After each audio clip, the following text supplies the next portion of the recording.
Come and dream with me.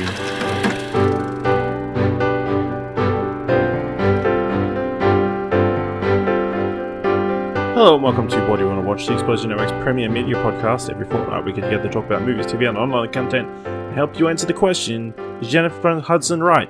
Will one day people appreciate Tom Hooper's cats? Don't think so. I'm Ashley Hobley. No. Joining me today, Dylan Blight. Meow. Sure. Alright, on today's episode, we're going to be talking about what's in our Watch History. We'll be covering a little bit of news, giving thumbs to some trailers, and giving our top 3 for this week. Things to cover. Let's kick things off with the big box office success of the last couple of weeks. Free Guys, obviously the film starring Ryan Reynolds and Jodie Comer, Taika Waititi, other people. About a dude who realizes he's a background character in a video game. Dylan, what'd you think? I enjoyed it.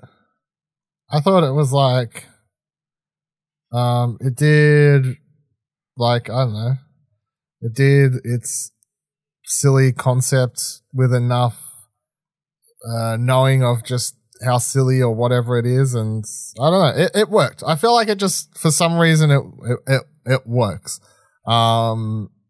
It's, I don't know, it's probably around a 6 or whatever, but I mean, for this, if I was writing a review or scoring or whatever, probably around a 6 or whatever. But it definitely was enjoyable. I wouldn't say I laughed out loud, funny at any of it in particular, but I did get enough like sort of, inside chuckles out of it. And all in all, it's just a sort of enjoyable film to watch, mostly because Ryan Reynolds is just being like the most oblivious sort of likable character, and it works. I mean, it's just Ryan Reynolds being Ryan Reynolds to a degree, but it works for this. Jodie Comer is really good in her role, and she's quite likable as well. Taika Waititi, I thought was kind of wasted. He I don't know. Like, I like him. The character was obviously supposed to be like over the top dude, bro, tech, whatever, who brought out this company and is like ripping people off, and that's sort of the story or whatever. But I don't know. I feel like a lot of his jokes didn't work for me. They were like heavily outrageous, but they didn't quite work for me. Who else is in it? Will Ray Howery plays like Ryan Reynolds' character's best mate. He's quite good in this. He's playing just a likable character he usually plays. Joe Carey, he's quite good, obviously. Just doing his usual sort of thing, I'd guess, at this stage. And there was someone else who's going to fucking remember this in this, but I can't remember who it is. Pretty much rings the main cast. Oh, yeah. Without going into spoilers, there's a few cameos that are quite good in this movie, especially one that actually is very good. Without spoiling it for everyone who watched it, this movie goes like all in ham with sort of references in this sort of 15-minute sequence towards the end of the movie, and they get a cameo in there at one point that I was like, wow, that's actually quite fun. That was good use of IP and who owns the studio doing this movie, and the fact they get this one actor to film literally one line, it kind of makes the whole thing just, knowingly having fun with the references and jokes and stuff. So, yeah, I think it's an enjoyable film that all the trailers made it look like it was going to be the worst thing possible. Like, made it look like, what was it, Adam Sandler one? Pixel, or whatever. Yeah, I swear the trailers look similar to that, but I feel like this movie just, I don't know, it works. So, I liked it. I liked it as well. I think I liked it more than you. I would probably give it around an 8 or so. I think it very funny. I think it told a very nice, interesting, heartwarming story. Oddly, I think the ending doesn't quite nail it. It's like they set up like this love thing that doesn't quite feel earned. But other than that, I mean, Ryan Reynolds hilarious. And I disagree. I think Taika was well used. I think he's playing this really obnoxious, studio executive who gets his own way all the time, and is that kind of thing. Apparently, is based on real people he's met in studios and that kind of stuff. And when you go, I knew that before going in, so I kind of knew that that's kind of what he was parodying to a certain degree. He's full on. We only make sequels or big IPs. It's like nothing else matters and that kind of stuff. But yeah, I really enjoyed it. I thought the mystery of the, I guess, kind of like the MacGuffin? the MacGuffin of the main story is like kind of interesting, and like I think something I didn't enjoy was a lot of the cameos by different content creators. Oh, yeah, that was actually shit. They were mostly like terribly acted, or anytime ninjas showed up, I just was like, yeah. Yeah, they were just very stilted and like forced and that kind of stuff. But yeah, for the most part, it was quite enjoyable. Yeah, that was Free Guys, obviously available in cinemas right now. Dylan, you've been watching the big HBO hit of the last couple of weeks, The White Lotus. Yeah. So the White Lotus is finished. I think it finished like last week. And I kept seeing, well, I didn't really actually see people talking about it. I kept noticing it because I kept writing the articles about Just Watch, like what's being streaming. And it like kept slowly creeping up in the charts, I guess, as people started. And then people would slowly start talking about it, and, you know, they're like, oh, people should actually be watching White Lotus. And by the time we got to the final episode, I kept seeing people like, apparently it's, I don't know, not controversial, but people saying, oh no, is the last episode good or not? I don't know. So it's only 6 episodes. I think I'm 4 in, or up to number 4. One more or the other, I can't remember. Either way, I'm about over halfway. I really don't know how to describe this show or explain what it really is about or what the point of watching it is. But it's basically a group of characters, including some big names like, let me get it up here. So Connie Britton, Jennifer Coolidge, who's most known for playing Stifler's mum, of course. Alexandra Daddario, how do you say her name?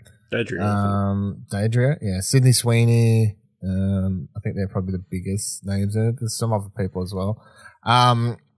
There's it's like 3 or 4, I guess, main groups of characters that arrive on this sort of holiday resort in Hawaii at once, and they all are terrible. They're all just terrible rich people who are horrible to watch interact with one another or their own families, and they all have their own little secrets and problems and just things. And basically you watch episode after, it's just one of those things that it is written really, really well, and that's what makes it interesting. Like the dial, it's like constantly sort of has you just being like, man, these people suck, but you keep wanting to watch it. It's like, and you know something's going to happen. And I still 3 or 4 episodes in, like we're slowly getting there, but I still feel like eventually something's sort of going to boil over, and we know it's going to, because I don't think this is a spoiler, because this is literally how the show opens. So the show opens with one of the main characters, who's Alexandra's, what's the actor's name? Jake Lacey. Jake Lacey, yeah. So he plays this guy called High Fidelity, the TV series. Underwatched. Oh, I was about to say, I don't know. Yeah, so I haven't watched that, so I don't. So he plays this really shitty rich kid who's just married Alexandra Daddario's character. And the series actually starts with him in an airport, and he's like, seems all down and stuff, and this couple ask him where he's coming from, and he's like, oh, I was just on this honeymoon or whatever. And he's like, someone actually died on it. And he like walks over and he watches this like body casket thing being carried into a plane.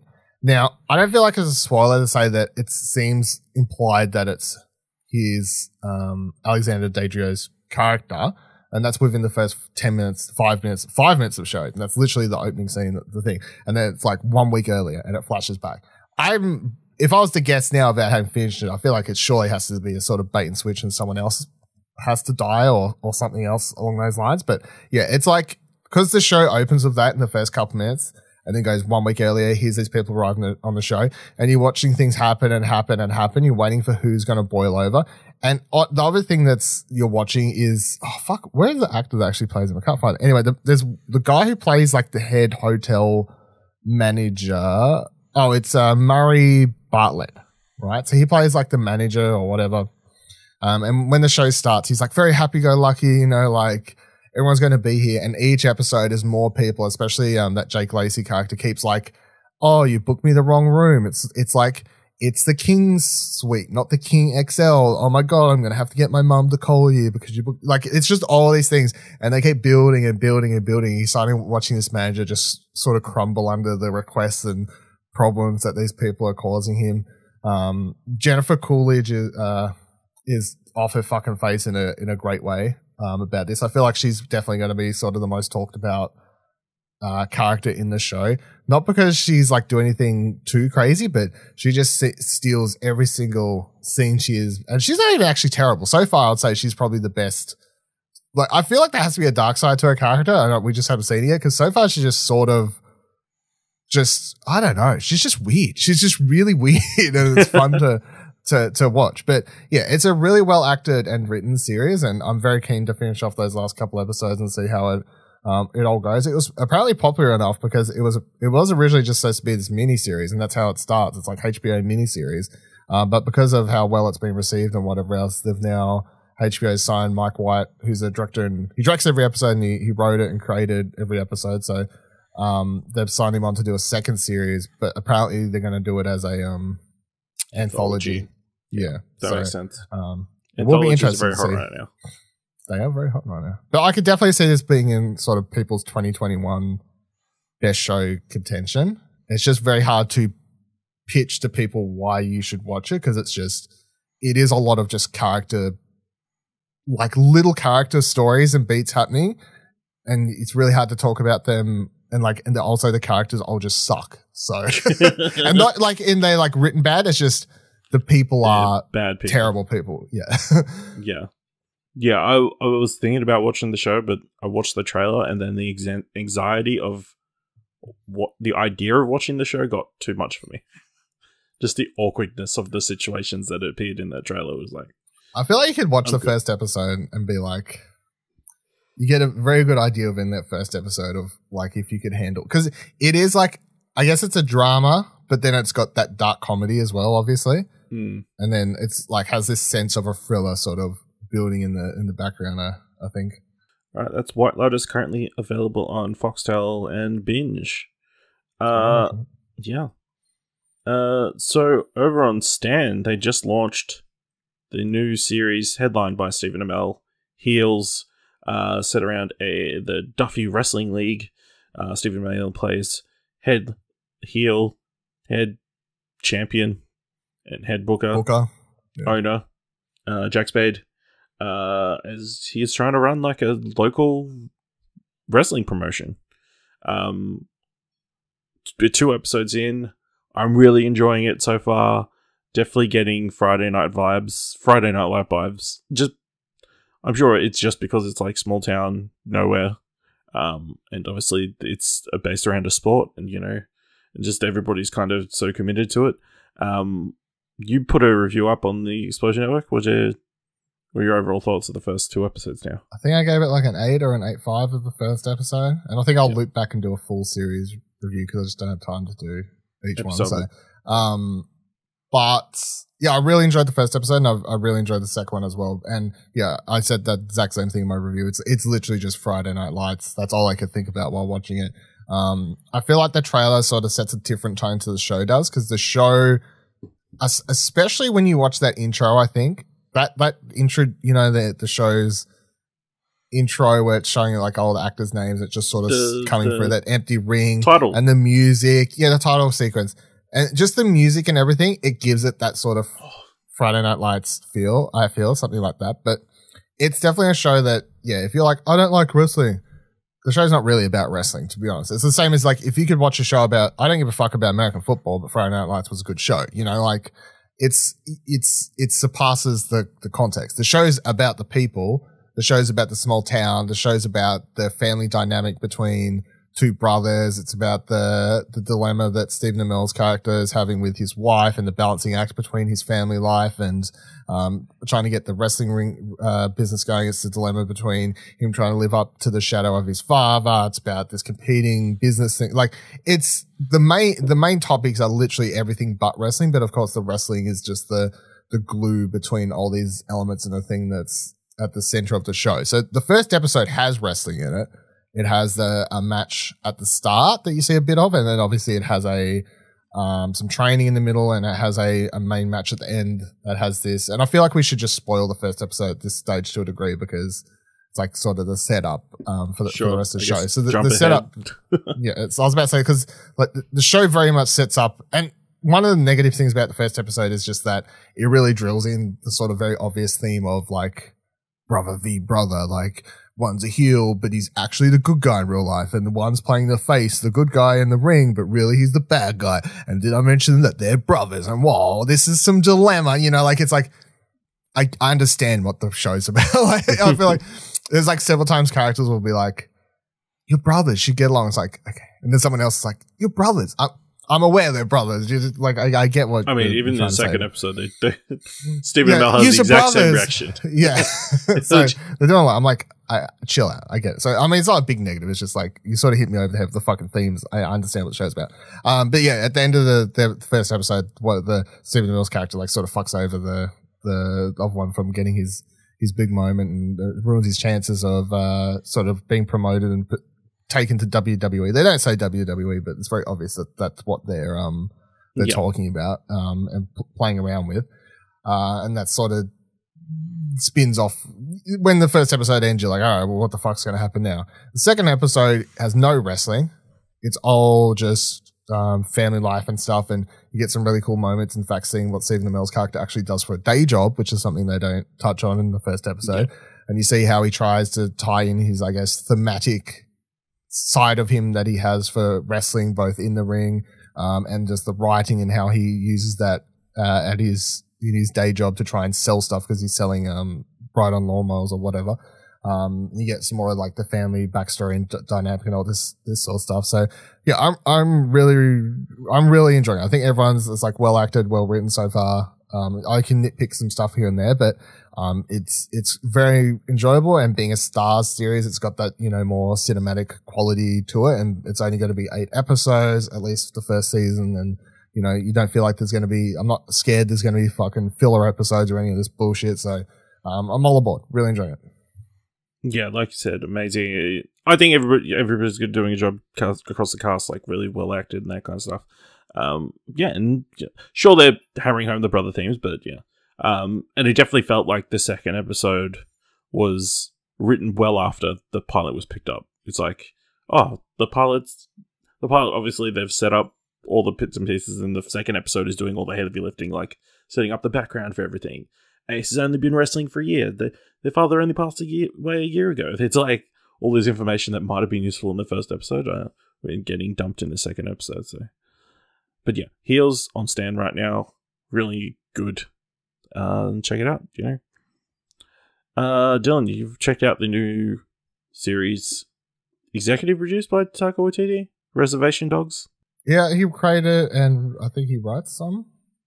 I don't know if he's going to direct an episode, but he's a co-creator along with, I can't remember the person's name off the top of my head.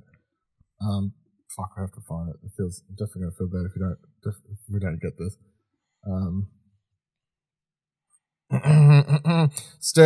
Sterling Harjo. I believe is how I'm saying that.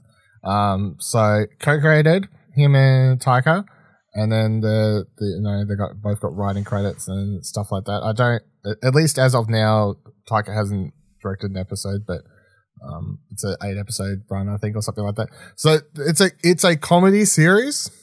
I guess it's dark comedy to a degree because it does play around with sort of serious themes, but has fun with them at the same time. But it's about a group of Native American teenagers that's set in Oklahoma, I think.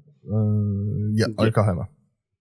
And it's like these 4 teenagers who have had one of their friends die prior to the show starting, and they don't, at least of yet, they haven't really said why, but they blame his death on their living conditions and where they live. And they're trying to make some money. They've decided to make some money to try and escape and like move out to a better life or whatever.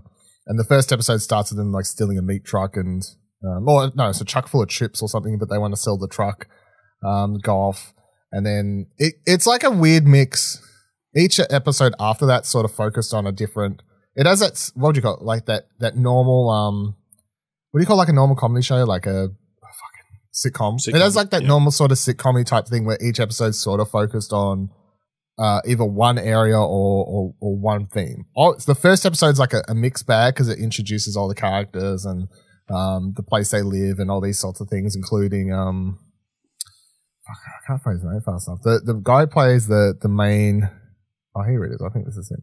The guy who plays the main cop in it. Yeah, Zahn McLaren. Yeah, so he's like been in a lot of lot of TV shows and movies, and he's usually played like a super serious, like hard ass, but in this he's playing sort of a doofus, happy-go-lucky sort of dumb cop, but he's quite fun. But yeah, the second episode like focuses on, it's all set around a hospital or a clinic, I guess. And like what happens there when they're trying to like sell stuff and whatever else. The third episode, which I don't think the fourth one's out yet, or maybe it is. No, what's the day? I think the fourth one comes out the day we're recording this. The third episode is just all about, they go to visit one of their uncles, and he wants to sell weed, so they just drive him around all day trying to sell weed, and he discovers that weed's now legal in California or whatever, so people are just happy to buy it, and they don't want to buy his illegal or his like homegrown weed for more, and it's just all these little stories. It's quite funny. Obviously they're slowly building it, and they're playing around with some of the more serious themes, I guess, including like episode 3 literally starts for no reason, and you never go back to it. Oh, no, it does come in. So episode 3 starts with these 2 old white people literally driving down a highway, and it's just like a 5-minute scene where the old man's like sort of like, oh, these, Native Americans, they blah, blah, blah, they shouldn't be complaining so much because they've got all the casinos and they make so much more money or whatever. And then his wife is like, how dare you say that? Like, they deserve everything that comes to them because of what we took. It's like this weird, like, back and forth relationship between, I guess, 2 old people that's supposed to represent the 2 sides of, I guess, America or something like that. So, like, and then all of a sudden it just cuts to them having hit an animal, leaving it on the side of the road.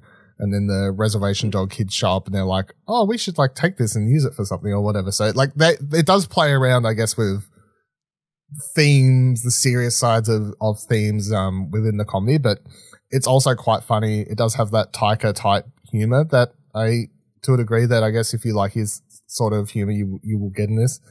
And I'm enjoying it. It's quite silly at times, sort of outrageous as well. There's another gang like roaming around town who starts a gang war with them by shooting them with paintball guns. And it includes like a sequence where they go like slow motion while they're getting shot with paintball guns. And then they all like sort of pass out like they got died. And then one of them gets visited by like a ghost or something like that. And then all of a sudden these other 2 dudes these 2 dudes like come through on scooters and like, man, that other people want to start fights with you. So we told them that you are the reservation dogs and you're ready to fight them back. And like, I don't know, it's very silly at times, but, it's a lot of fun. I'm enjoying it. Okay. I'm surprised you haven't watched it. Actually. Yeah, I just haven't had time. That's the only reason. But yeah, Reservation Dogs are available on Binge at the moment. So the latest season and final season of Brooklyn Nine-Nine just released over in America and on HBO On Demand here in Australia. The 4 episodes currently available now. It's Brooklyn Nine-Nine. It's great. Obviously, the series was very much delayed due to coronavirus. Something they don't really touch on very much. Like the first opening stinger is like they've got masks and like do fist bumps and stuff instead of handshakes and stuff, but other than that, that's not really touched on. But obviously, in the wake of the Black Lives Matter protests and all the other stuff that happened in last year involving around police, some pretty hard-hitting, like, anti-police kind of storylines in these first few episodes. I think the big thing is Rosa, obviously played by Stephanie Beatriz, major member of the team, just quits the 9-9 in the first couple episodes and becomes like a private detective. That they still comes along and have adventures and that kind of stuff with, but obviously there's like they're definitely writing the story with obviously the themes of stuff that's happened in the last 24 months in mind. But yeah, I'm really enjoying it. It's still very funny as well. And, it's just sad that this is kind of the last stretch of episodes we're going to be getting. But, everything. Did you say season 8? Season 8. I mean, it's not a short run. No, it's longer than it could have been. So it's 23 episodes, right?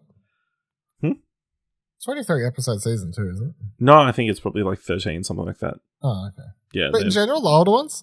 The first few seasons, the Fox seasons, they were all... Yeah, the Fox ones. The Fox ones were like 20-something.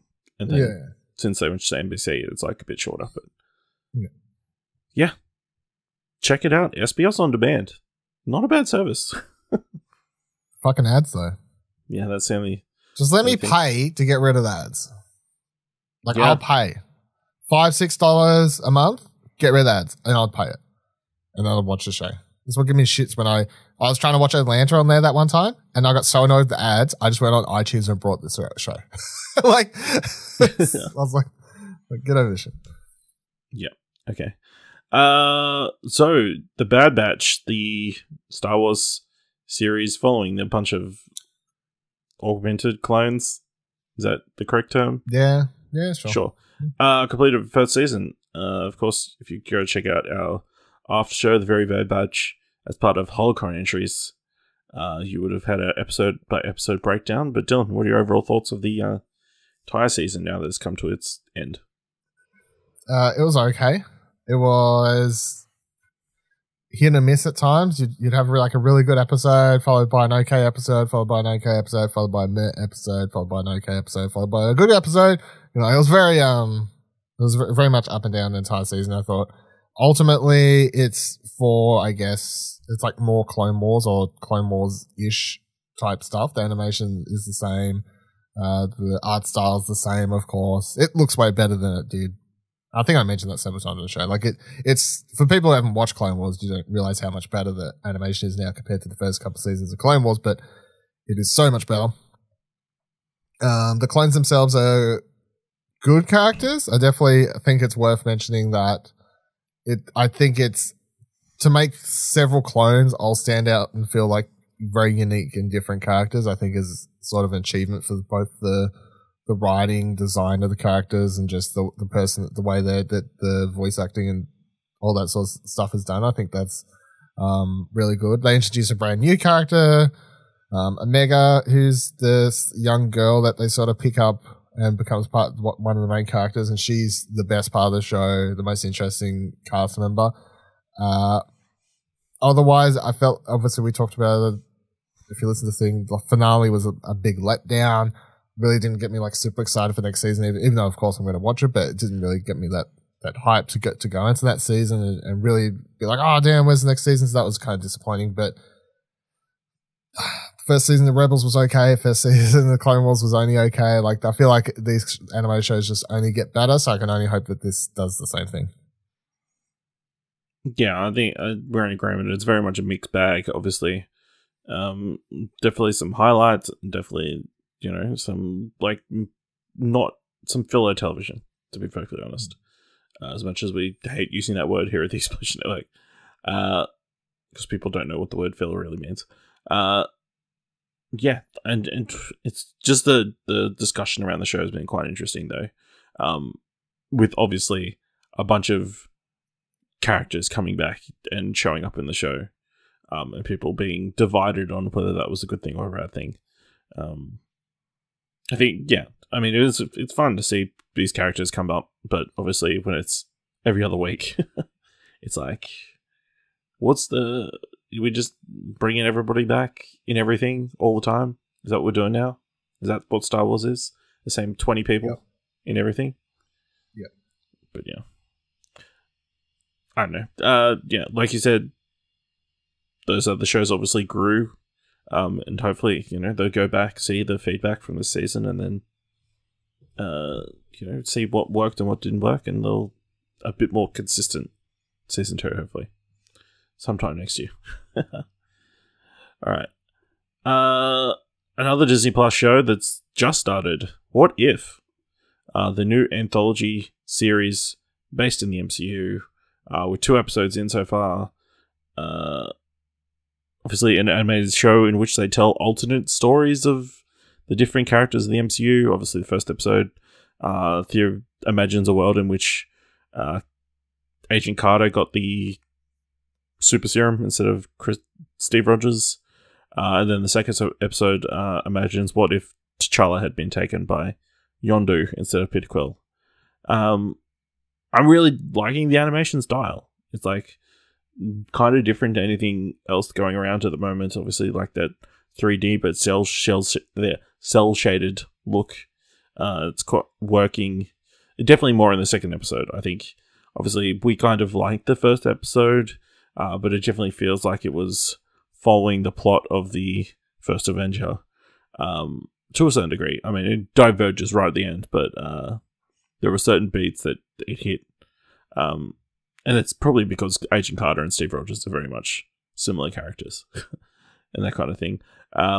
But the second episode, obviously, having T'Challa voiced by Chadwick Boseman in one of his last ever projects, and just having this really fun, wacky, different take on the Black Panther character we've had before.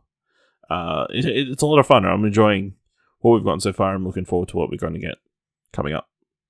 Of course, you can hear our episode after shows over at All New Marvelcast. But Dylan, what are your thoughts on What If so far? First episode was okay. The second episode I really, really liked.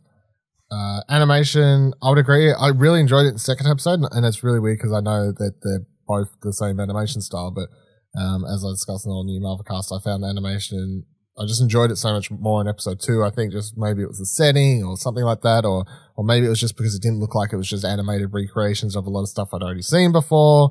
And maybe that was the reason that it just wasn't completely vibing with me in the first one. Or I don't really know. But and then other thing that I complained about as a key point was I felt like the voice acting in the first episode was not all there, with a lot of the screen actors returning to do the voice counterparts.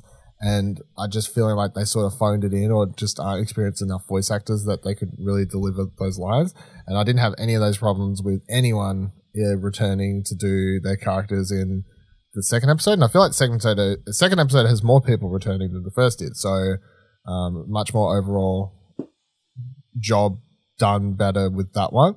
And the second episode just has a lot more interesting changes and ideas that it plays around with, and what it makes you think about, like T'Challa, what it says about T'Challa as a character, given what his character does in that episode. I think says a lot more about him than what I think the Captain Carter one does. Because when I'm comparing them, when I think more about them, I'm like, well, the Captain Carter one just says that, you know, she would have done this, but you already believe that because, I don't know, that was already just the person I felt like you saw on screen, and especially because we had the Agent Carter series and whatever. I don't know, just didn't feel as eventful or as exciting. But yeah, of course, each episode is going to be its own thing, so it's, you know, I don't really mind if next episode could be terrible, next one could be great.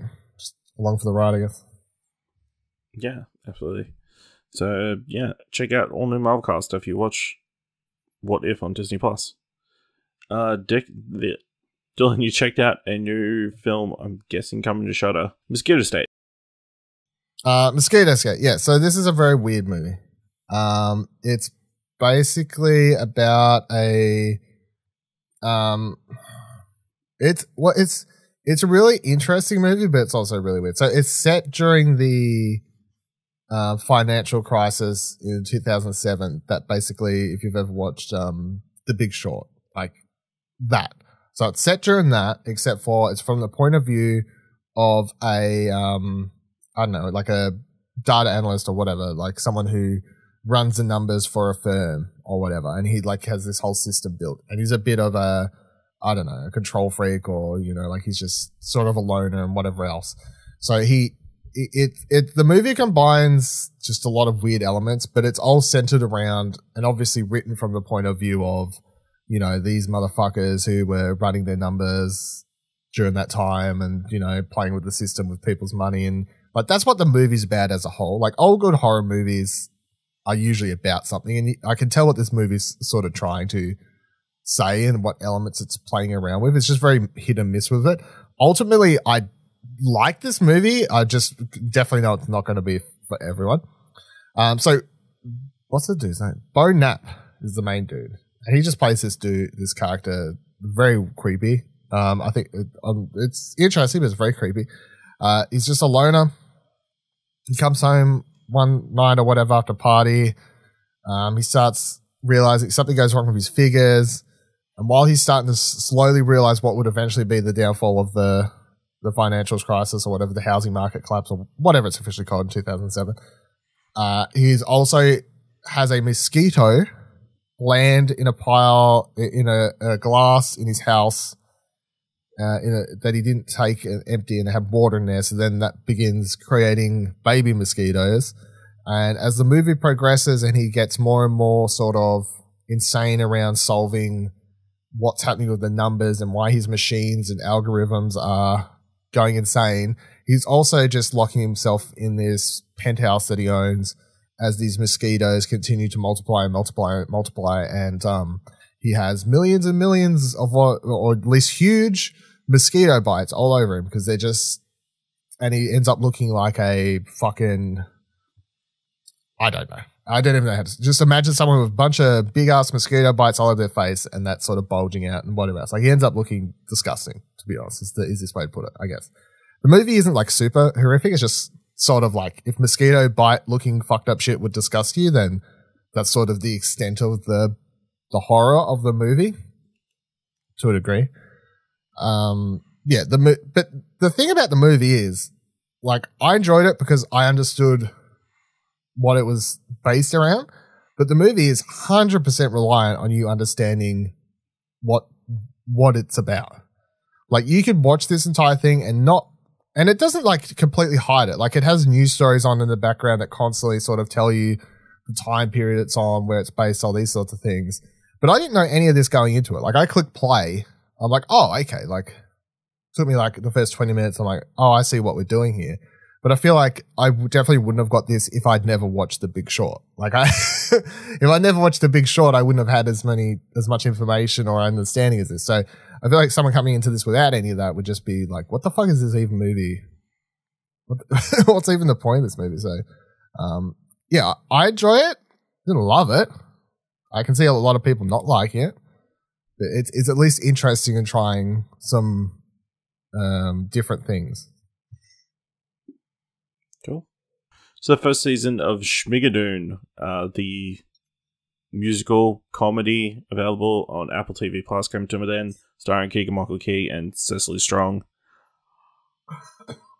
It's overall, it's like an enjoyable watch. I don't know that, I feel like it'll be more enjoyable now that all the episodes are out and you can just watch it all in one go.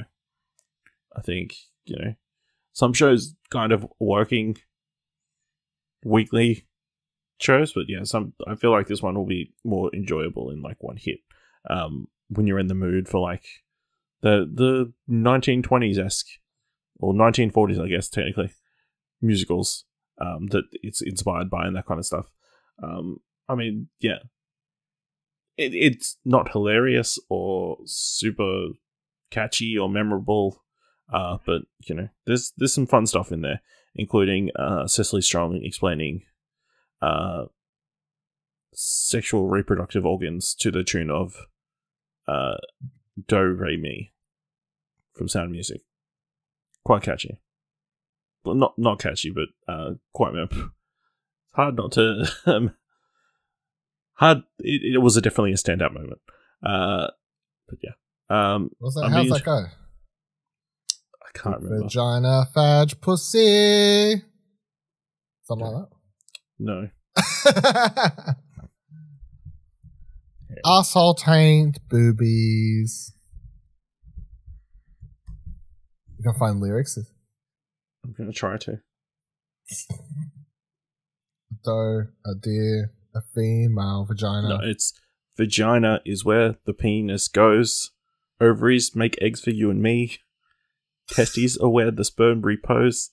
Cervix is where they can swing free.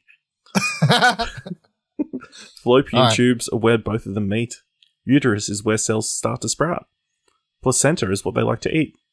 Till the baby pops straight out. Okay. That was more educational than I thought it was. Yeah. So, yeah, and Cecily Strong, she delivers it. Yeah, so Schmigadoon, Apple TV Plus, I think, if you're in the mood for like a musical and like, some feel-good moments, I guess, kind of. Yeah, that's available for you. So let's move into the mandatory Netflix segment of the show. So Dylan, you checked out the new John David Washington film, Beckett. Available on Netflix, obviously. Reviewed it for the website. Not a fan? gave it a 5 or something. I think 5 or 5.5, one of those two numbers. No, I didn't love it. I thought it was all over the place. It's messy. I don't know. So the setup for this one is, this is sort of like a throwback thriller. You got John David Washington and what's her name? Tomb Raider, Lara Croft, new one. Alicia Vikander. Yeah. So like they're on like this holiday in Greece or somewhere around there. They have a car accident, wakes up, she's disappeared. Cops like, oh no, like we think she's dead. Oh no, gotta find her body or whatever. And some weird shit starts happening. He like heads out to where the car crash happened. Next second, cops are shooting at him and all this sort of stuff. So now he's on the run. You got this like conspiracy happening. So the rest of the movie is sort of him trying to find his way to the American embassy, which is in Athens. I think that's where he's trying to get to along the way. So the movie's sort of just made up of these sort of like chapters by chapters. And that was another thing that kind of annoyed me. After a while, the movie sort of became predictable because it would literally be like, enter stage right, John David Washington's character enters a new place, finds one person there who's actually a good person who's willing to help him, cops show up, shooting happens, run, exit stage left, enter stage right, new area, meet someone who's nice. Like, it was just very like it was like either like random people or he'd be in like a small town or something like that. And that's like that's like the middle section of the movie. And then when he gets to Athens, it sort of, I guess, changes up a little bit and you get some more things thrown in. The reveal eventually is like this, big conspiracy thing and whatever else is happening. I didn't completely love it. I was like, I think I get what you're trying to say, I guess, but also I've seen other movies do similar play with similar ideas recently and pull it off much better without all this and whatever else. I know it's just really messy, and also John David Washington just like, I don't even blame him. I just blame the script. Like I just didn't love him in this part. There's not much to root for the character other than you're like, I guess this guy doesn't deserve this, but like they don't give you much to really like or get into him. And also the movie, like, it all rides on him having so much love for this girl that he wants to, he's like always like thinking about her, like whatever else. But you only ever get like the first, I guess, under 10 minutes or whatever of the movie with the two of them before the crash and all that.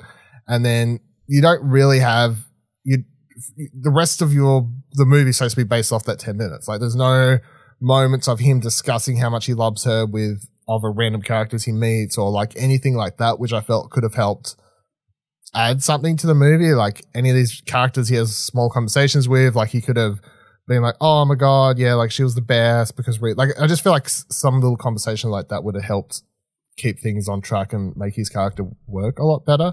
And so it also, yeah, I didn't love it. All right. So I checked out Untold, The Malice at the Palace. So Untold seems to be a new documentary series that Netflix is currently doing, but they're not putting them together, in like a TV series. They're each separate movies. Haven't I watched I swear I've watched one of these. No. Did I watch? Oh, no. Have I? I don't think so. These are all like sports. Yeah, I think I watched one. Or maybe a while back, like last year. When did I start? I think this is new. Okay, maybe. Just recently. It was a sports one. It was like a baseball thing, though. So maybe, I don't know. Could be. I'm pretty sure this is a new thing they started, but maybe they just expanding on something they launched last year. But yeah, it kind of feels like they're trying to do their own version of ESPN's 30 for 30, where they just tell different sports stories and that kind of things. So I've watched the first one. There's a couple of different ones coming up, including one focusing on Caitlyn Jenner and her story, and a couple of other ones that I'd be interested to check out. But obviously this Malice in the Palace follows a big brawl that happened between the Detroit Pistons and the Indiana Pacers in Detroit, Michigan, where, the Pacers were playing against the Pistons. The Pacers, someone threw a drink at one of the players after a bit of a scuffle, and then the player ran into the crowd to punch whoever threw the drink at him. Didn't get the right guy, but this documentary kind of follows.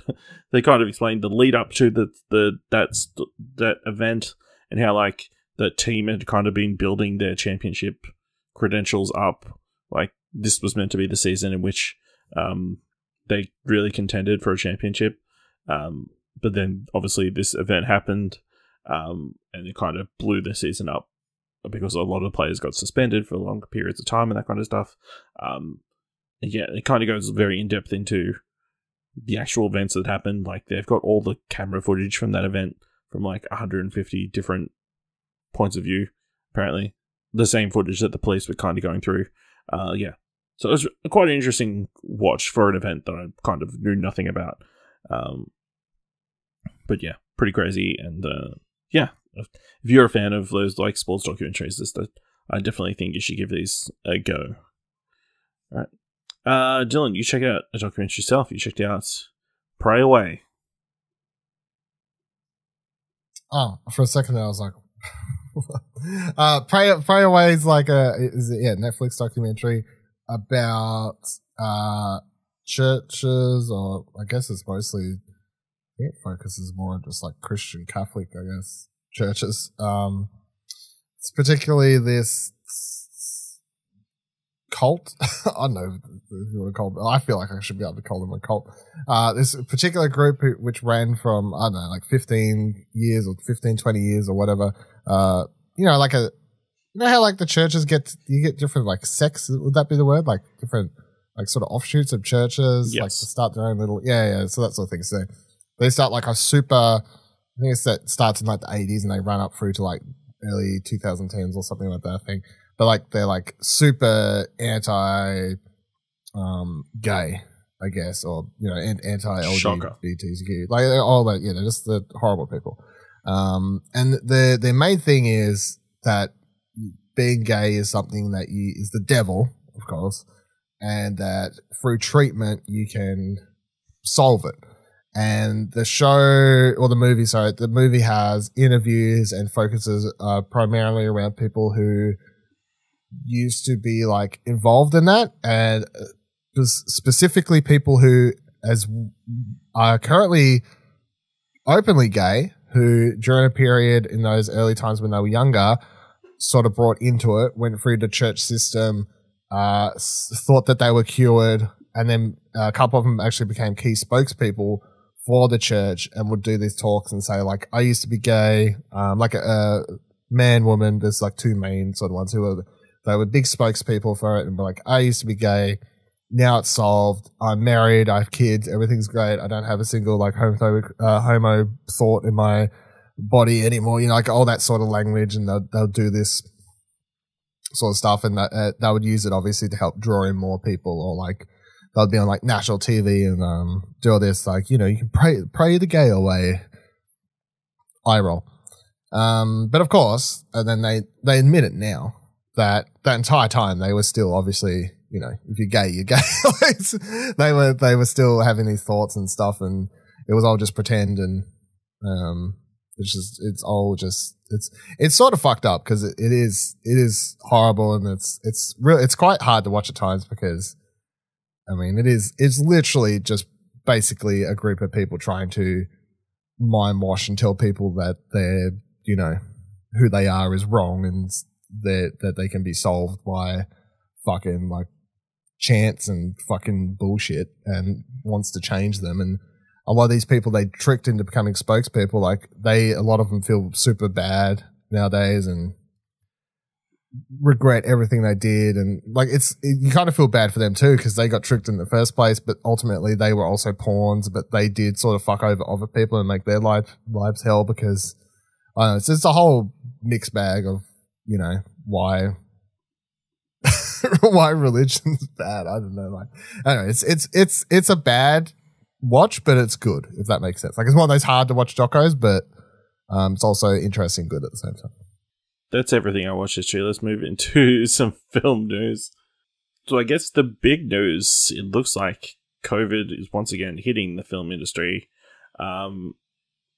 We're seeing a couple of smaller films. Well, there's a few different films that have started to already make moves.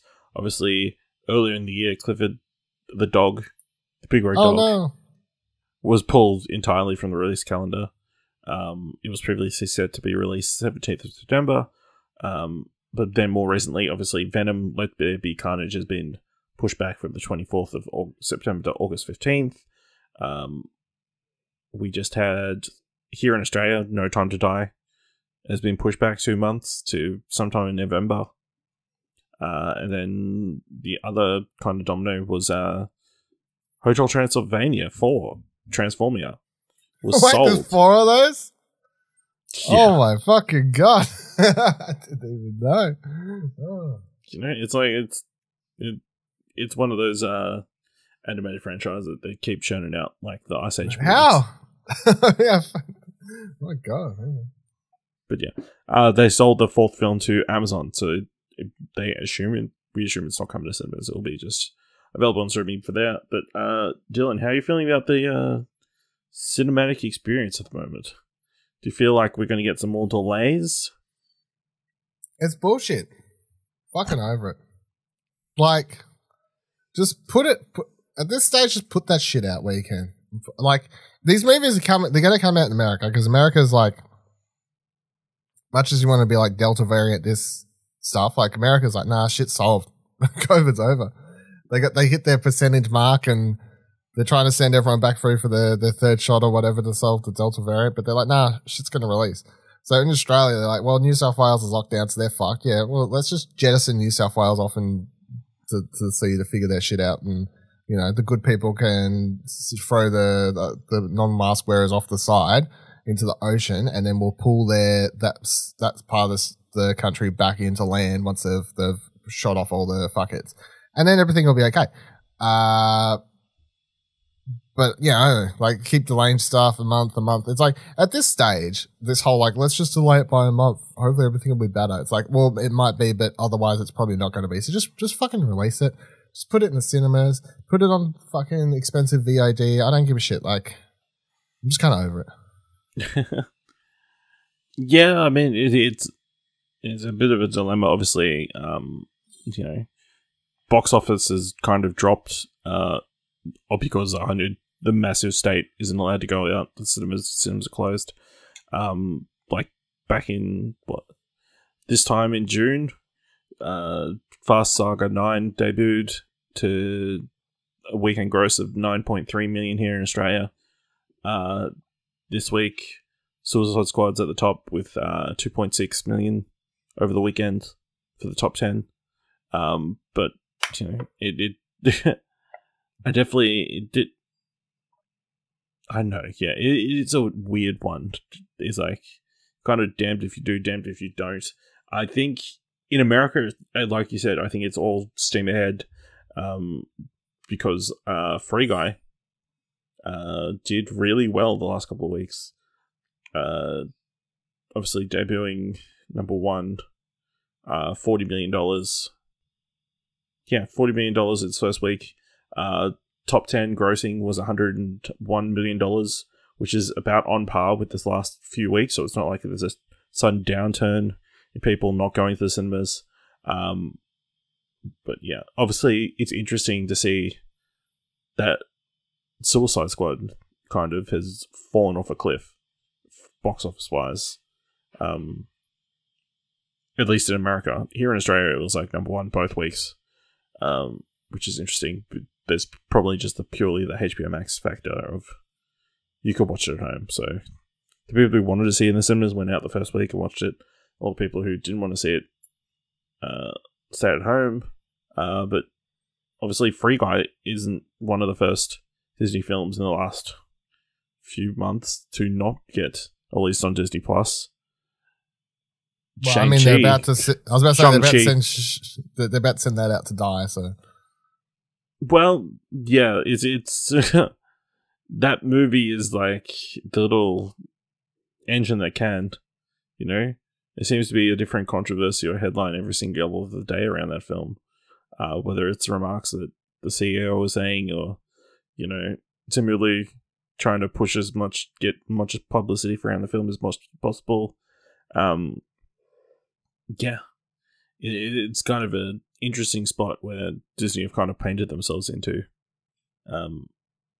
with them going, no, we can't. We can't put it on Disney Plus, whether it's because, obviously they've got that litigation going on with Scarlett Johansson at the moment, that they don't want to add any more fuel to the fire by having any other contract issues. I'd be interested to know whether the possibility of the film being released in China is a factor. They don't want it to be as pirated as it probably would be if it was available on Disney Plus. And because obviously China is still the biggest market, is the biggest movie market in the world at the moment. The top 3 grossing films of the year, I believe, are all Chinese films. So yeah, I think in my mind, we're probably going to see some other big releases get delayed. Obviously, No Time to Die got pushed.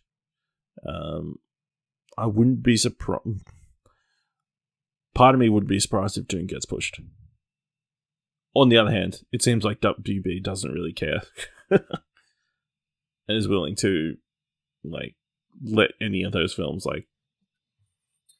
And Denis Villeneuve is fail at the box office. Doing a Christopher Nolan at the moment. Yeah.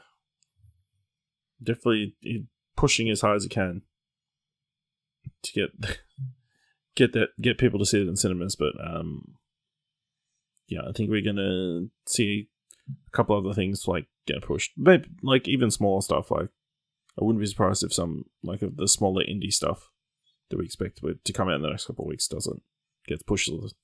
That kind of stuff, especially if another state or two gets put into lockdown.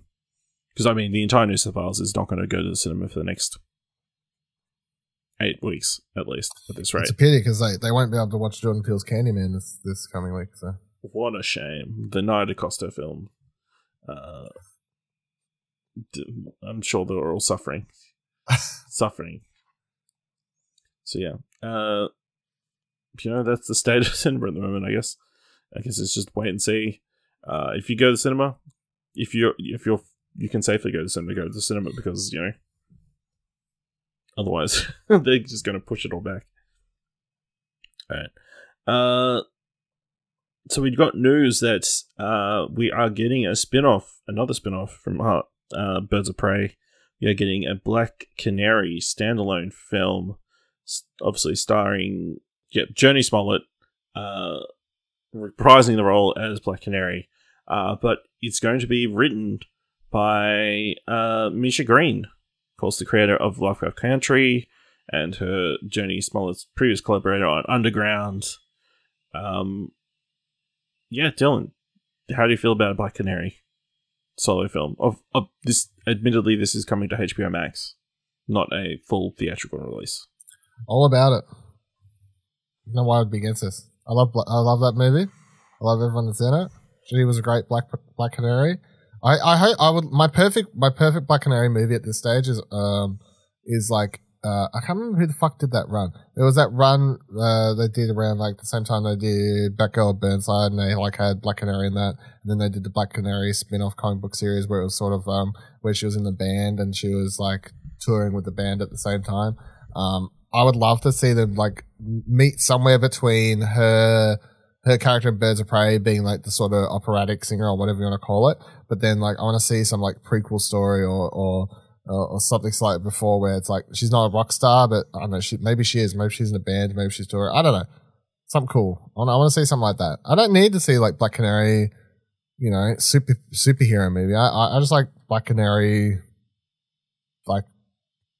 traumatic life shit movie. I don't know. Oh yeah, so I'm keen. Yeah, absolutely. I think this is an interesting direction they're going. Obviously, this is the third HBO Max movie that they've announced with Batgirl and Blue Beetle in the works for HBO Max as well. And obviously, they've got the Green Lantern TV show they're working on and the Batman spin-off GCPD show. Yeah, obviously, HBO Max being the home of all these different superheroes. I think it'd be interesting, obviously, a different take on the Avengers aspect where potentially we get all these Birds of Prey stories on HBO Max. Probably smaller budget, smaller, like more character focused, and that kind of thing, and then we can get a proper Birds of Prey sequel. Like we just don't. You don't need the budget to tell these characters origin stories, or not even origin stories, just like good movies with them. Yeah, stories, because they don't need big budget action or anything like that. That's not really why I personally would care to watch these movies. Even a Batgirl movie, like, or like a prequel Batgirl movie, especially like an origin story Batgirl movie, I'm like, doesn't need that big a budget. Like, it's literally like, you can kind of just make a movie about Barbara Gordon looking up to Batman and her dad, and like school life and whatever else, and then the transition into Batgirl, and it's literally just sort of it's a teen rom-com. Like, you could do that Batgirl if you want. I don't know what age they'd want to make, like, do Batgirl though, I guess is the thing. My dream Batgirl movie is like, it's a teen rom-com though.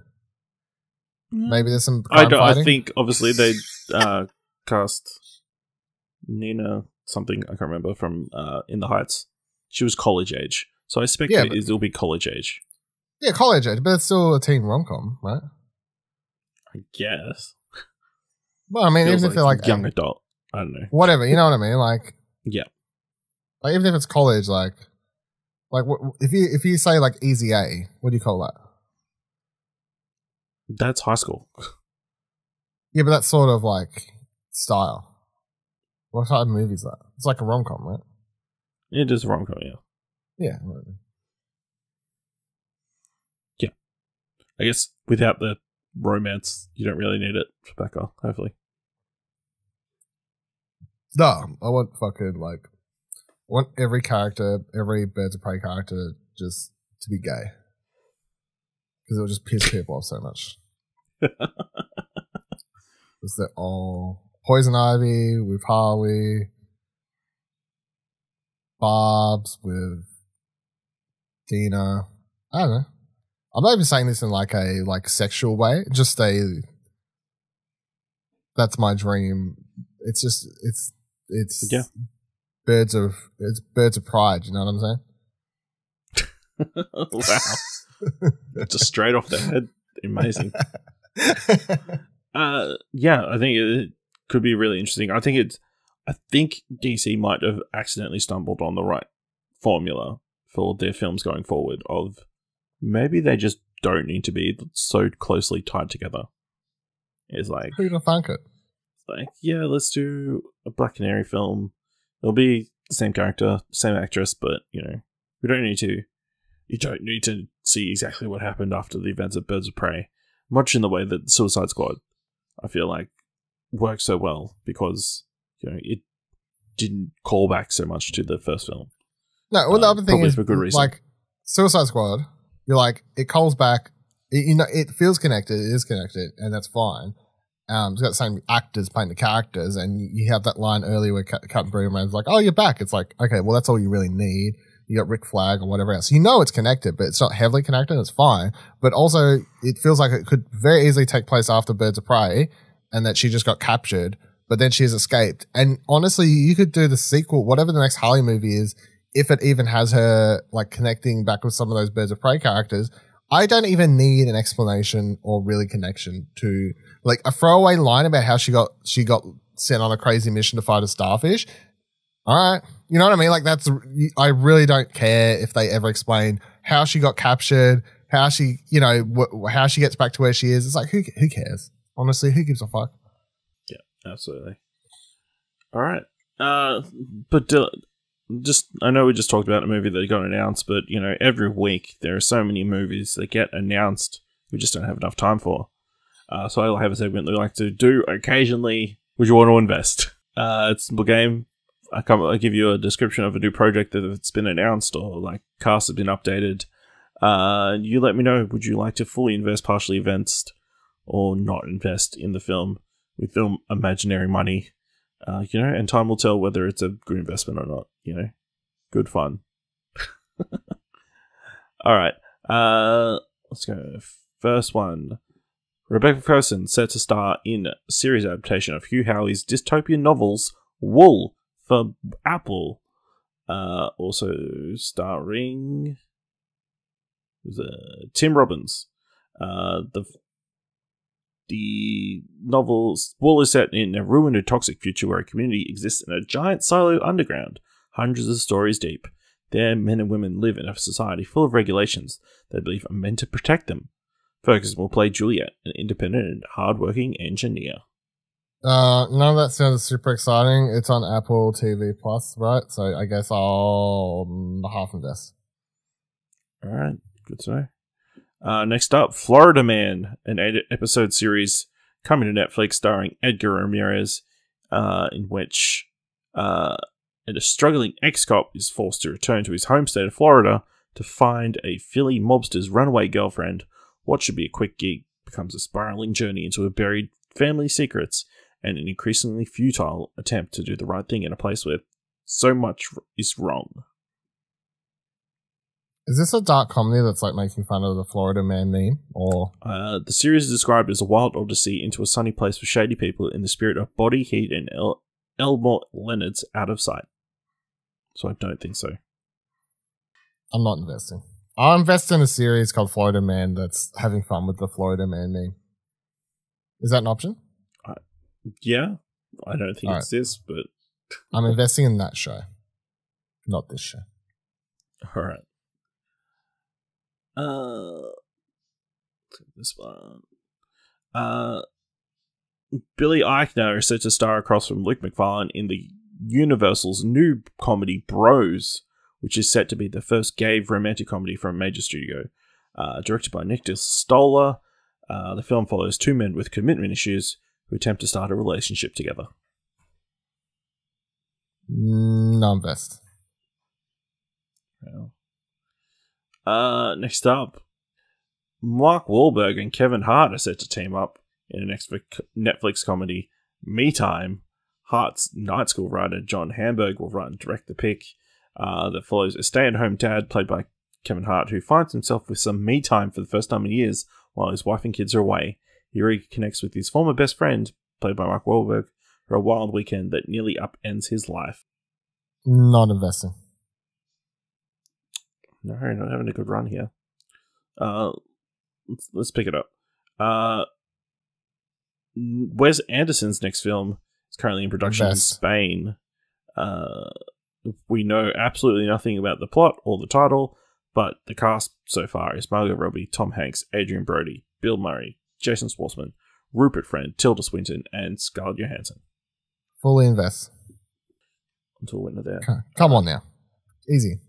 I keep some safe bets just in case. Troy Kotzer from Coda, Niall DeMarco from America's Next Top Model, and Deanne Bray from Heroes are attached to star in Flash Before the Bang, a groundbreaking sports pick from Pearl Street Films and Exodus Film Group. The coming-of-age drama tells the true story of an all-deaf high school track and field team from the Oregon School for the Deaf. The team overcame discrimination and adversity on their way to an unprecedented victory against much larger Oregon public schools, becoming the Oregon State Track and Field Champions in 1986. Who from Coda's in it? Troy Kotzer, the father. Oh, the father. Yeah, fuck yeah, double invest. Give us some more putting the helmet on your wee means. Also, Flash Before the Bang showcases the deaf experience in an unprecedented way through the authentic lens of a deaf writer/director, AFI graduate Jevon Wedder, whose life inspired the film, and deaf producer. What? The person directing is the person whose story it's based on?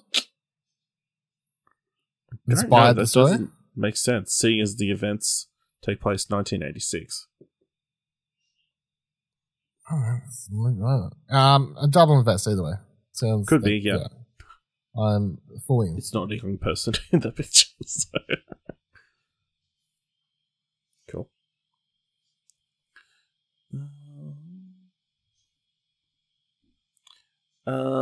Bleecker Street and Six Stage Films have just purchased the worldwide rights to Summering, a new coming-of-age film from director James Ponsdold, His previous works include The Spectacular Now and The Circle, and I can't remember the other ones. Centers on Mari, Dinah, Lola, and Daisy, best friends on the brink of starting middle school, who realize their lives are about to change forever. So on the last weekend of summer, they set out to make the most of it. Nothing can prepare them, though, for the startling discovery they make while revisiting one of their favorite haunts. Instead of calling the police or telling their parents, they decide to take matters into their own hands by solving a mystery, which will take them on a life-changing adventure. Nah. Last one. Apple TV has ordered the limited series We Crashed, starring Jared Leto and Anne Hathaway, with Crazy Stupid Love Helmers, John Requa, and Glenn Ficarra directing. We Crash will follow the greed-filled rise and inevitable fall of WeWork, one of the world's most valuable startups, and the narcissists whose chaotic love made it all possible. Fully invest. Okay. Hopefully that we've given you some things to look forward to and not look forward to, I guess, in the future. Let's get some thumbs to some trailers, huh? Kicking things off, we've got Scenes from a Marriage, developed by Haggai Levi, starring Oscar Isaac and Jessica Chastain, a modern adaptation of Ingmar Bergman's classic Swedish series of the same name. Scenes from a Marriage re-examines the dilemmas probed by the original, exploring love, hatred, desire, monogamy, marriage, and divorce through the lens of a contemporary American couple. The limited series mines the full complexity of Jonathan and Mira as individuals who ultimately know their marriage isn't being torn apart by any one event or flaw, but who themselves are torn between feelings of hate and love. I'll just kick it off and say that I'm a sucker for any trailer that uses Build a Home by Cinematic Orchestra.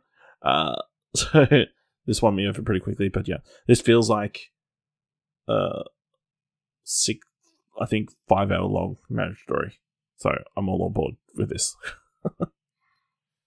Yeah, this looks really, really good. I look forward to watching some really good acting, and I look forward to just feeling shit about just maybe thinking that being alone forever is probably the smarter choice for us all. Anyone out there in a relationship? Maybe it's time to consider splitting up with your partner, staying alone, because then you'll never have to go through what's in this show. So that's what I feel like it makes you think. Technically, if you're in a relationship, it's too late. No, it's not. It's never too late to pull the plug, Ash. Yeah, but then when you pull the plug, you go through the events of this TV series. Yeah, but mate, it depends how far you're in. It depends how deep down the hole you are. Double thumbs up though. Really good trailers, really edited quite well. It sets up everything, sets up all different dilemmas, and most importantly, it just seems to show that this is a series around two really good actors, just playing off one another, and Chastain and Poe Dameron, Oscar Isaac. Yeah, 2 thumbs up from me as well. So, thumbs for Scenes from Marriage releases on HBO Max September 12th, 2021. I suspect it will probably come to binge around the same time. Much like the next one of our trailers, Impeachment, American Crime Story. Of course, the 3rd season of the American Crime Story anthology series. This season starring Sarah Paulson, Annalise Ashford, Judith Light, Beanie Feldstein, Clive Owen, Margot Martindale, Lily Eichner, Kobe Smulders, Edie Falco, Taron Killam, Colin Hanks, Mira Sorvino, Elizabeth Risa, and Anthony Green. The anthology true crime series returns, this time examining the national crisis that led to the first impeachment of a US president in over a century through the eyes of the women at the center of the events, Monica Lewinsky, Linda Tripp, and Paula Jones. Dylan, what did you think of this trailer? I thought it was pretty crap. I really liked the last American Crime. I've liked both the American Crime series, and maybe this series could be good, but I just thought the trailer was just sort of not, I don't know, just seems so like cookie cutter seemed like a 12 p.m. in the afternoon series, not a American Crime series. I don't know, like it has some big time actors in it, but just I don't know, there's something just off about it I didn't really like. I'm still going to watch it because I liked the last ones, and I'm keen to jump in, and hopefully it shows a lot better than the trailer. But no, double thumbs down for the trailer. I didn't think it was a well put together trailer. Yeah, I mean, it was fine. I'm keen to check it out because of the talent involved and interesting story, I guess, of kind of an event that, you kind of heard about, but you didn't really get, at least me here in Australia, being quite young at the time, not understanding exactly what it all meant, what actually happened. I think a key thing, obviously, Monica Lewinsky is actually on board and is executive producer, so that's interesting. So she's Clive not going to Owen. look bad at all in the series. Probably not. Clive Owen, unrecognizable. As Bill Clinton. Doesn't really look like Bill Clinton, but doesn't look like Clive Owen, that's for sure. You never watched the OJ series, did you? No, I didn't. That was John Travolta was so good in it. Like, yeah, that's the thing. I swear, because it's weird because it's like American Crime or whatever. Like, it's from the people that brought you American Horror Story, here comes American Crime Story. But American Crime Story is like a legit, serious, true story thing or whatever. But yeah, I would suggest if you manage to somehow find the time. I think it's only 8 episodes probably, but whatever. Yeah. The OJ series was really, really good. It had great performances by Travolta and Cuba Gooding Jr. as well, obviously. Two really, really good performances there. So yeah, but yeah, this one, there's a lot of people liking it, so I'll give it a chance. But it didn't blow me away. So 1 up and 1 down from me. Although the other thing is, is what he did really a crime? I don't know. Is cheating on your wife a crime? No, I don't think in cheating on your wife is a crime. Not by the letter of the law. No, I don't think. I think it's no. That's my 2 cents. That's my 2 cents in general. I don't think cheating on your wife is a crime in general. That's my 2 cents. Wow, what a 1-2 punch! Cheating on your wife is not a crime. Well, everybody should stay single forever. So it's not a crime. Like it's bad person, but yeah, it's not a crime. Like yeah, I don't think it should be a crime. All right, next up we got Night Books, directed by David Yarovensky, who previously did Brightburn, starring Winslow Fegley, Lydia Jewett, and Kristen Ritter. A young boy named Alex becomes prisoner of a witch. To avoid certain death, he convinces her to let him tell her a scary story every night. Upon meeting the witch's servant Yasmin, the two must use their wits to escape her apartment, a magical labyrinth filled with various dangers, before the witch kills them both. What do you think of this one, Dylan?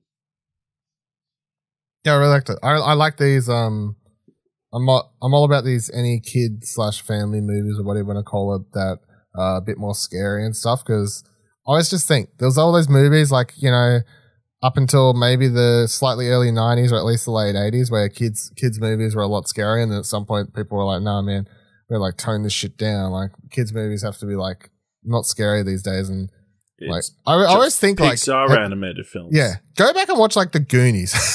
It's fucking nasty, man. Even a bunch of other movies. Kids movies used to be a lot scary. They used to scare some life into you, The kids movies I was watching as a kid, they grew some hair on your chest, so maybe not literally, but yeah, no, I liked it. I'm watching this because it looks like fun. I'm watching it because it looks like a slightly scary time, at least in the scheme of what it's going to be rated, which is probably PG or whatever. And Kristen Ritter looks like she's having a fucking blast. I'm all about that.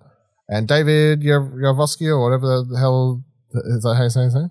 Yarovensky? Yes. Brightburn was pretty good. I didn't hate it, so sure, I'm bored. Yeah, I thought it was a good trailer.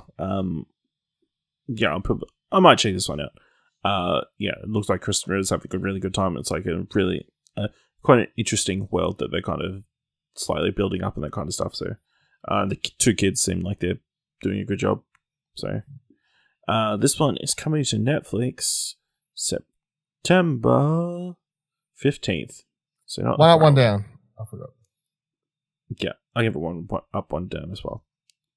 Next up, we've got Foundation, the big series coming to Apple TV, created by David S. Goyer and Josh Friedman, based on the works of Isaac Asimov, starring Jared Harris, Lee Pace, Lou Lobel, Leah Harvey, Laura Brun, Cassian Bilton, Terrence Mann, and Alfred Enoch.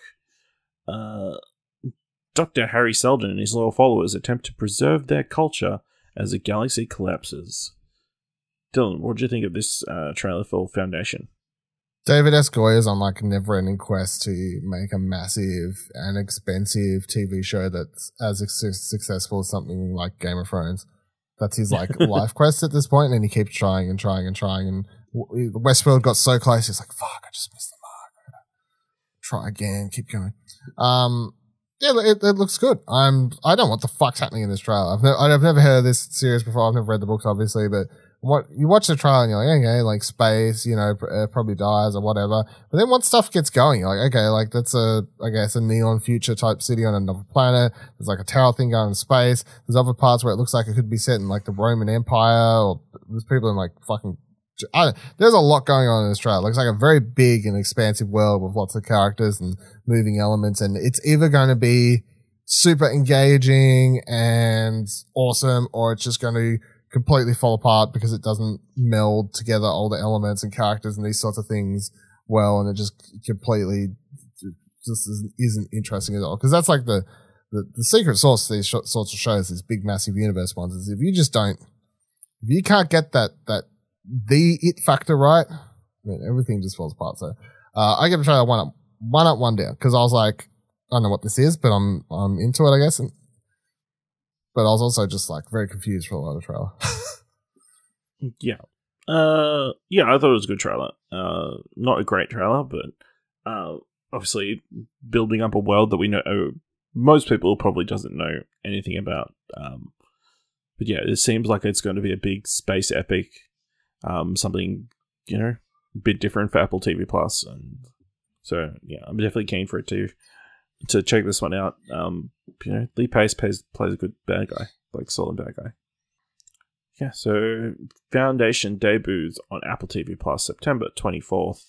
So look forward to that. And last one, the Marvel Studios Eternals, directed by Chloe Zhao. Starring Gemma Chan, Richard Madden, Kamal Nanjiani, Liam McHugh, Brian Tyree Henry, Lauren Ridloff, Barry Keoghan, Don Lee, Hamish Patel,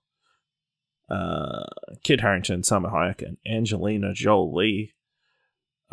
After the return of half the population, Avengers Endgame ignites the emergence, the Eternals, an immortal alien race created by the Celestials who secretly lived on Earth for over 7,000 years, must reunite to protect humanity from their evil counterparts, the Deviants. Normally we do an episode of All New Marvel Cast, but, things happen this week.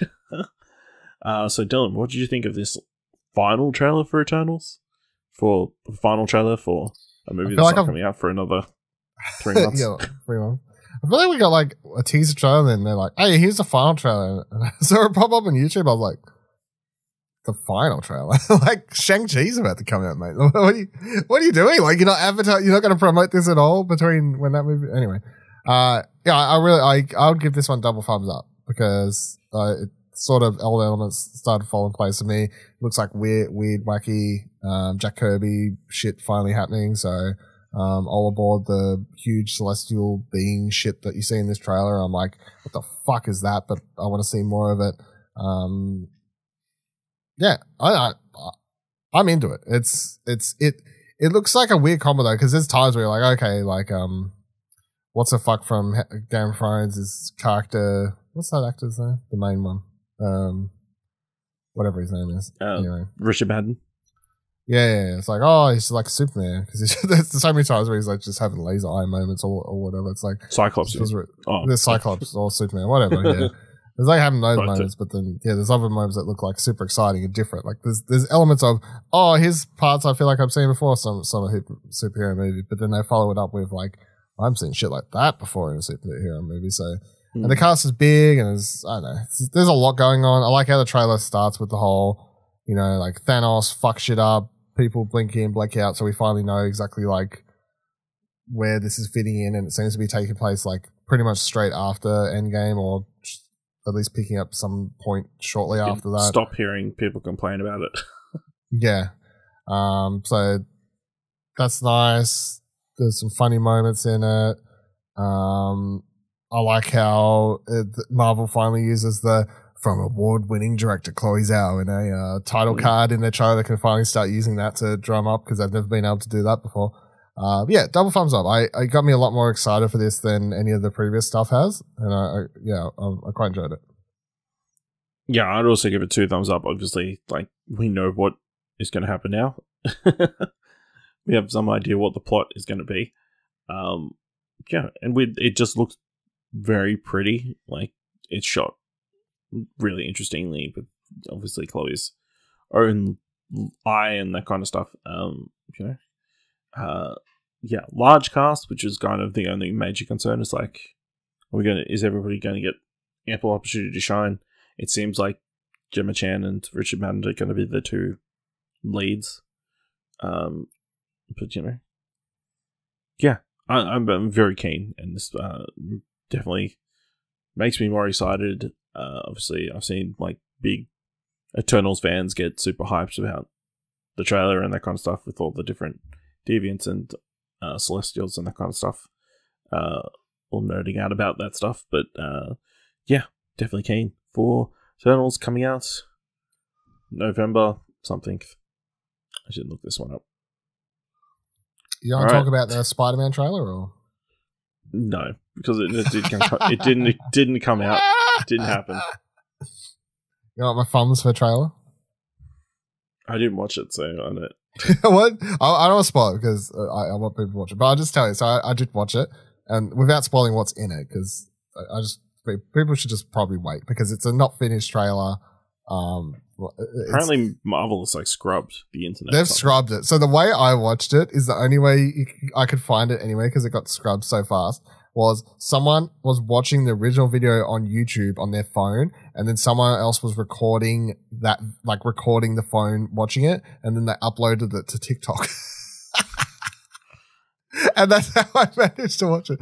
So on top of it being you're watching a video inside a video inside of the video, and also the original video is someone recording, it seems to be someone who's editing the trailer or something, or doing the special effects on the trailer or something, because they're just recording like a PC monitor. Didn't value their job.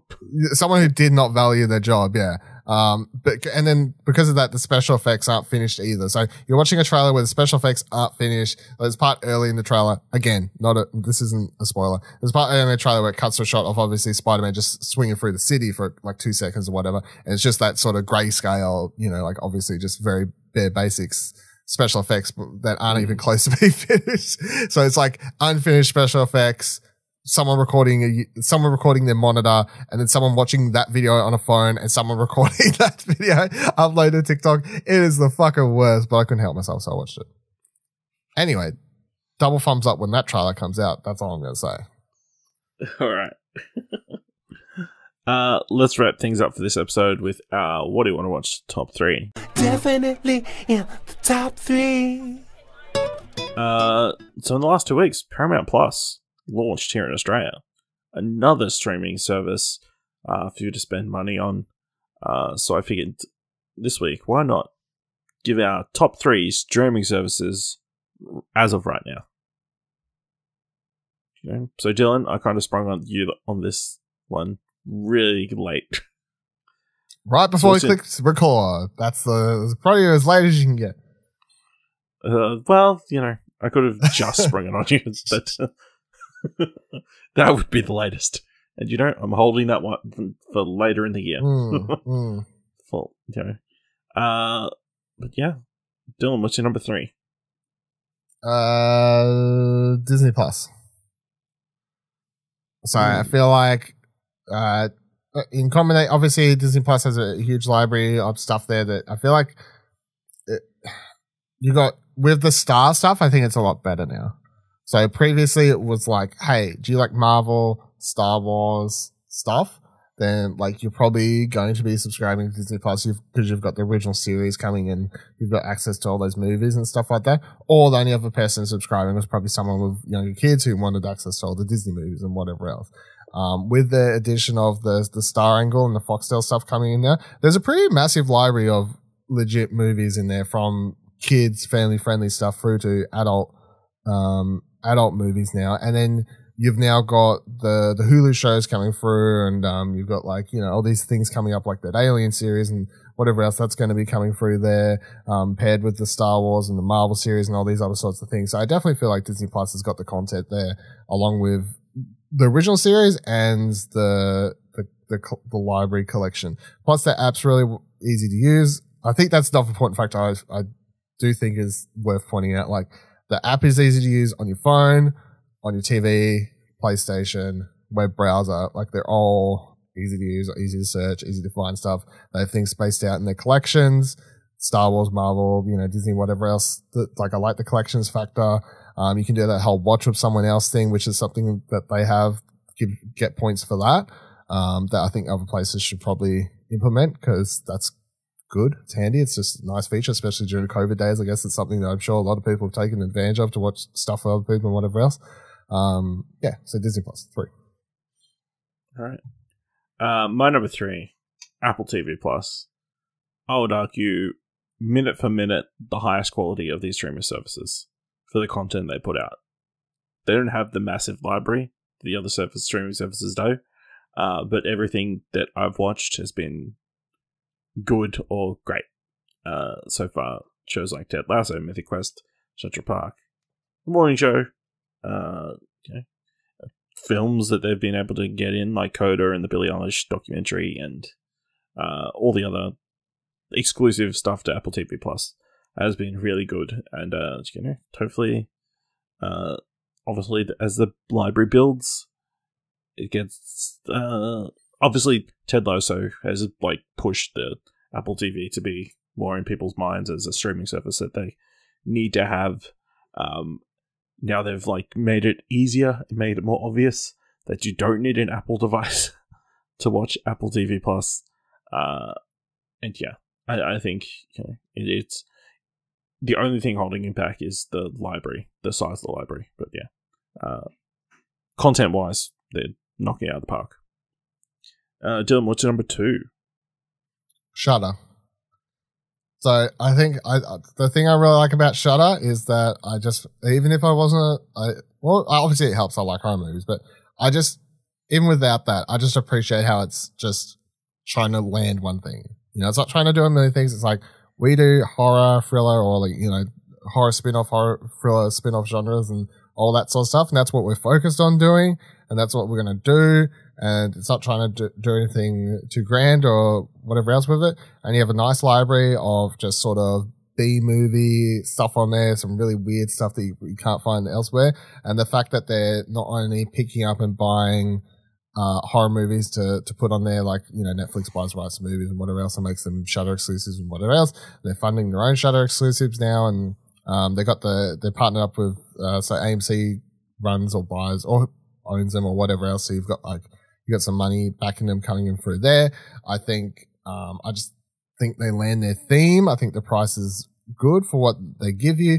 I think the cool thing that they have doing on their streaming service that others don't do that I think is quite fun is, and I think I've talked about it on here before when we talked about it when it came to Australia, which is the channel thing that you can sort of just leave on and flick behind, and sometimes you'll just be like, I guess if you're into horror movies, the idea that you can just like have that 24-hour channel and like open up and see like what horror movie's playing and see what's happening there. And each month they have a selection of, you know, somewhere between 3 to 5 originals coming through at least. So that's usually like one a week, or at least not one a week, but at least spread out. But you get a handful of originals paired with brand new stuff coming to it. And I think for something that's just genre focused, for horror fans, I do think Shudder is just doing everything great, at least for what they're trying to do. Bold choice. My number 2, Disney Plus. The library kind of speaks for itself, like all that content available at any time. And then, you know, they're really putting stuff out. Like, sure, it's like episodic. It's like one episode a week there's like 5 or 6 different shows that you're getting every single week. New stuff for, obviously we've loved all the Marvel shows. But, you know, I really enjoyed Mighty Ducks. I really enjoyed the little bit of Tuna Adventure I've watched. I've liked a lot of other things they've done as well. You know, and then obviously you add that star content. It's like, how can you not pay for Disney Plus at this point? If you're someone who likes any of the properties on Disney, you need to have Disney Plus, because, you know, people are going to be talking about any of those Marvel shows as soon as they air, and you'll be in the dark. So Disney Plus must have. Dylan, what's your number one? Netflix. Come on, obvious. Netflix is the big dog. No one's really close to Netflix. The reason Netflix continues to be the best is because it has the biggest library, has the biggest consistent additions. It literally has like a brand new movie or whatever coming for every week. It has everything. It has new features coming through. It has new documentaries coming through. It has new documentary series. It has new TV series. It has comedy specials. It has original kids programming from, you know, teenage kids or young kids, like the Fast and Furious Boat Racers show that I watch for It's About Family, through to like original programming for younger kids around that 3 to 5 age. Like it's got they're funding foreign language project, teaming up with other countries. Like they're really sort of spreading out everywhere. You got like them partnering up to produce shows like one of my favorites, of course, Dark, and then I can be like, okay, I love Dark, but then you've got things like The Witcher and Stranger Things, and, you know, like all these other things, and you get these amazing specials, like one where a man just sits in a room and films a bunch of weird songs that we may or may not have talked about previously. Like, you're not going to get the weird stuff like that in other places. So yeah, Netflix, and that's on top of just having Netflix's library. It's third party, or what I call it, like not owned content, isn't as large as it used to be, which is perfectly fine to me. I know I see some weird people complain about it sometimes online. They're like, oh, these fucking Netflix doesn't have the movies and what, blah, blah, blah. They don't need to pay these exuberant fees for licensing, because they're using that money in better ways, which is they're using it to fund original programming, which is way better and more exciting. And just go fucking buy the Blu-ray for Transformers 3 or rent it or some shit. Like it's a waste of money for Netflix for just to keep that on the streaming service. They can use that in much better ways. So, yeah, Netflix number one. Easy. Yeah, Netflix was my number one as well. Just the experience of using Netflix. If like something is on multiple services and Netflix is one of them, Netflix is where I'm going to watch it. It's just ease of use. You know, just being able to scroll back and forth super quickly and super easily, you know, pause, skip, all that kind of stuff. I feel like their search algorithm is the most like workable. Like I can type in a certain genre and it will come up with films from that genre instead of just movies with that word in the title, like some other services do. But yeah, like you said, so much content every single week. You know, a company after our own hearts, with going for quantity over less quantity. Love to see it. You love to see it. And yeah, all the crazy stuff that, you know, probably wouldn't have gotten made if not for Netflix gets made.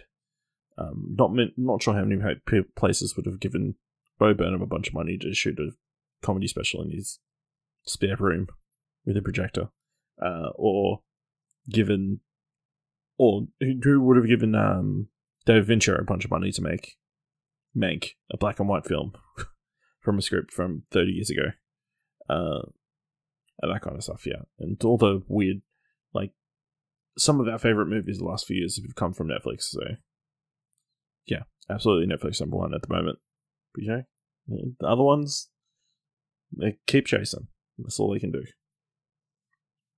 All right, let us know what your top 3 streaming services in Australia are at the moment. We're going to explosionnetwork.com/Twitter and let us know on Twitter, or you can jump to the Discord at explosionnetwork.com/Discord. Help us out by leaving us a review on Apple Podcasts or on Podchaser, or tell people about what you want to watch, about the regular show and all the spoiler casts and special episodes we've got on the podcast feed. And if you like this episode and thought it was worth $1, head on over to our Ko-fi page at explosionnetwork.com/support and buy us a coffee. Thank you very much for listening, and until next time, keep watching stuff, I guess.